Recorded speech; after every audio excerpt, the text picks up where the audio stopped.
live. Yeah, we going live. Hey, we going live.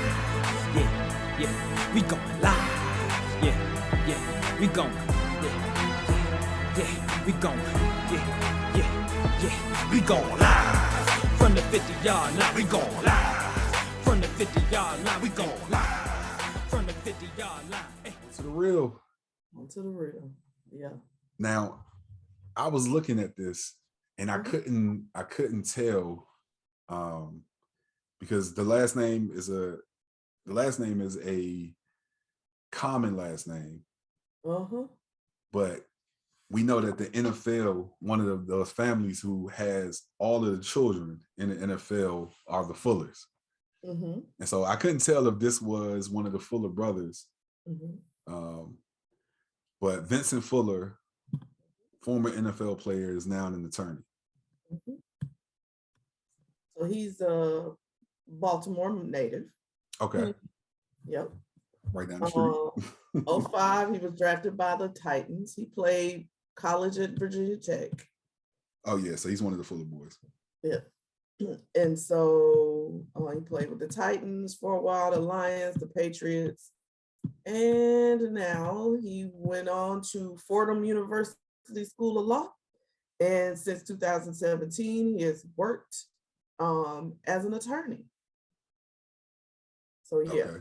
I think he's like the oldest. Speaking of the Fuller boys, I think he's like the oldest of them. He is the old. Yes, he is the oldest. I think he's the oldest. No. My apologies. He's the oldest of the ones who played in the NFL. Yeah. Because the oldest brother, Corey Fuller. Mm-hmm. The oldest brother, Corey Fuller, is the oldest one. He is 50 right now. Oh, yeah. No, he's a little older than him. Yeah. And so the ones that played in the NFL, Kendall and Kyle, they all went to Virginia Tech. Mm-hmm. Kendall and Kyle both, I believe now, are still playing in the NFL. Kendall with the Washington football team. Mm-hmm. And Kyle is playing with the Chicago Bears. Okay. So, the Washington Commanders. I was waiting. I wasn't gonna say nothing because I think anyway. Yeah, I love this story because this is what we were just listen. That's been a theme today, right? That if you know who you are outside of this, he made a smooth. He knew already. Yeah. I'm sure that for him to be able to just go right into, going to law school, he had already made plans within his time in college and after that this was the direction he was going to take his life after the sport was over. And so when the sport is over with you. And so I love this for him. And that's something I want to just say this back to that story we talked about earlier about Ali Marpet is instead of allowing the sport to be done with you, you get to be empowered to be done with the sport. And I love that too. Yeah. So even when you know who you are outside of it, sometimes that gives you that empowers you to be able to be done with it before it has to be done with you. Right. Mm-hmm. Shout out to Vincent Fuller. Vincent Fuller, the second? I think he's the second. Yeah, the second. Second. Yes, because his dad's name is Vincent. Mm-hmm. All right, feel good final thought. Yeah. This was your one. Yeah. Sad but sweet, like a bittersweet kind of thing. Right. The Lincoln University Lions women's basketball team, congratulations, ladies, because they won their very first CIAA tournament this year. And I think that's the sweet part of this story, right? And even the part that I'm about to say is still bittersweet because I thought it was very kind and very thoughtful of them. So they dedicated pretty much this tournament to one of their former teammates. Her name is Deasia Young. And Deasia played with the team from 2019, 2020. She played with about 4 or 5 of the girls that were still on the team at the time that they won the tournament. But she died of unknown causes on February 5th.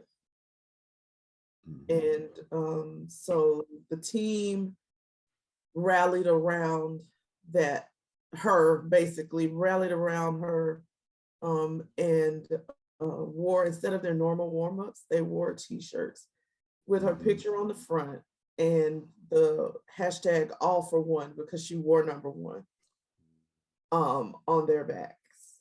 And so I feel like I get chills thinking about it. I feel like she was with them and she motivated them. And this was as much a win for her posthumously as it was for them. Yeah. Shout out to Lincoln University. Absolutely. This is huge. I know I hadn't heard about this until you had brought it to my attention. I did know that the CIAA tournament, they had moved it maybe a couple years ago. Yeah, from Charlotte to Baltimore.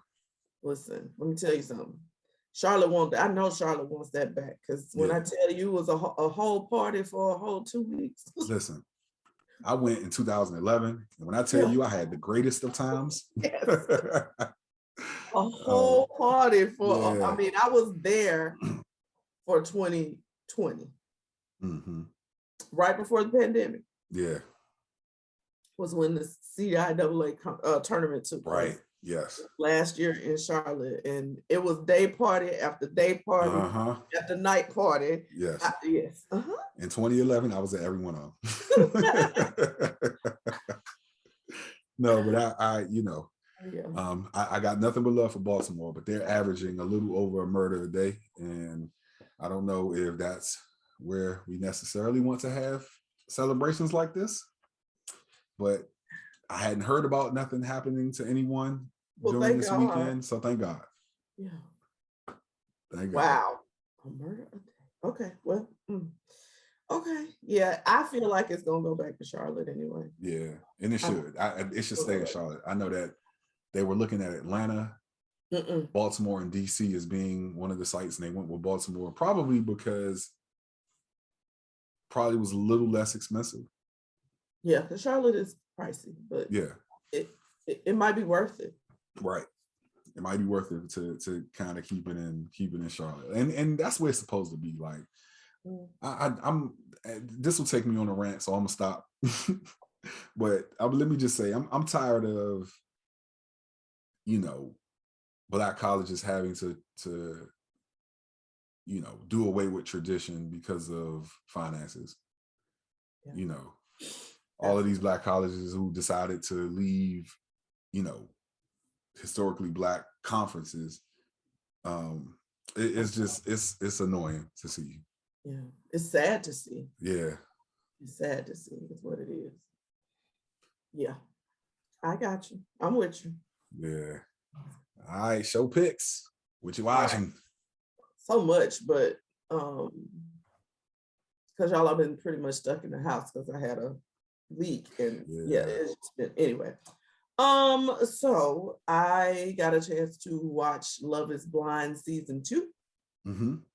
This has been anticipated for 2 years now, because the last one came out in 2020. And we saw from the first season how there's 2 couples that are still married, that were on there. Lauren and Cameron are everybody's favorite couple to love. They're it's a biracial, interracial couple, and it just was everything perfect, right? So this season did not disappoint at all. I was like, oh, okay, all right. So Love is Blind, but then that was kind of my first thing, but I had to add this up. So anybody who watches this show knows that I love All American, which is a show about, it's a real story. Like they made it into a show, but it's from a real person about a young man who left his team in Compton and went to Beverly Hills, and and did really well, but then went back because he wanted to see his home, the place he grew up, thrive and strive. And so he put all of his effort back into his own team at Compton High School. Right. And so they have a spinoff that they have created called All-American Homecoming. Okay. And it is the college version of this, where one of the characters, which is a young lady on there, goes to college on a tennis scholarship to HBCU. She is in an HBCU from Beverly Hills, and she chooses to go to an HBCU. Oh, dope. Yeah. And it is very much so like a revival in my mind of an updated, less comedic, well, no comedy really, more serious version of A Different World. Okay, so like the dramatic version, kind of like the dramatic hour-long version. New Fresh Prince. It's, well, I haven't seen it, but yeah, it's the updated version. So it's like a different, I said, this gives me A Different World vibes. Yeah.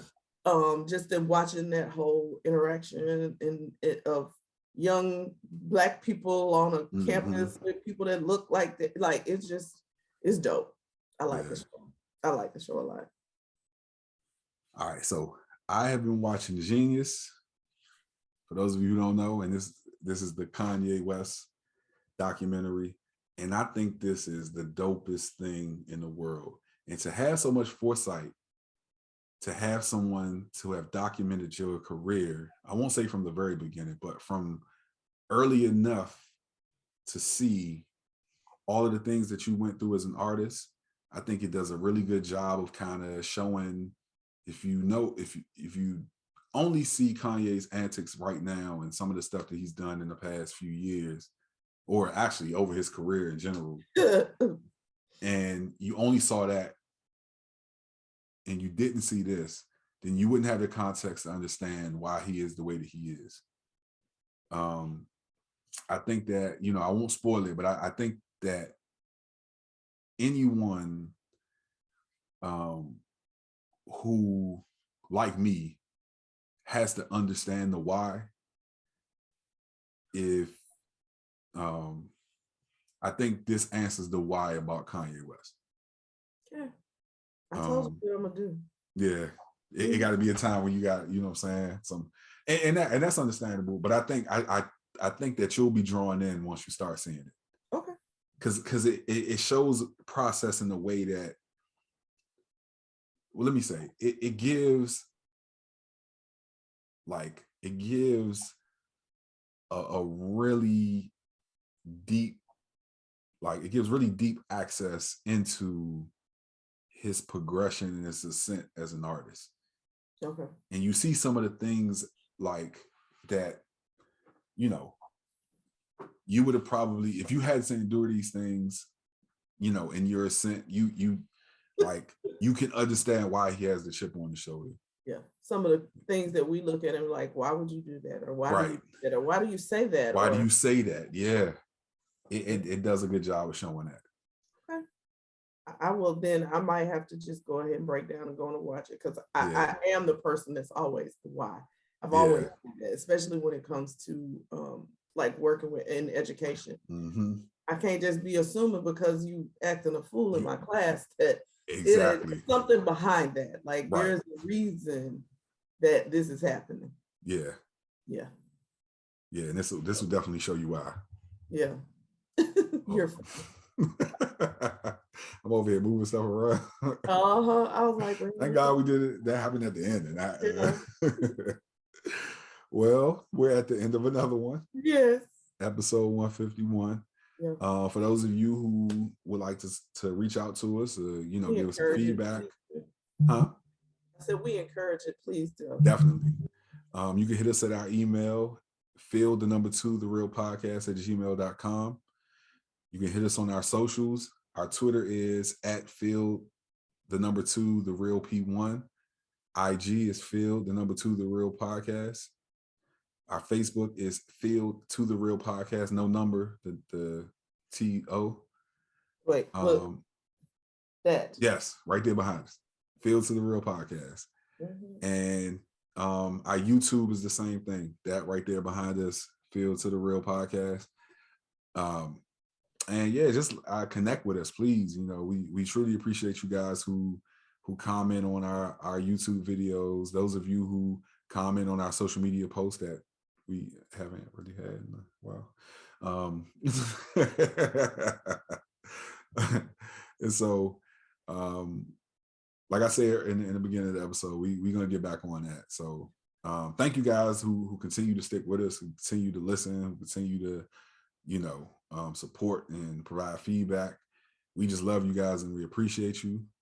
But we are out of here. Peace.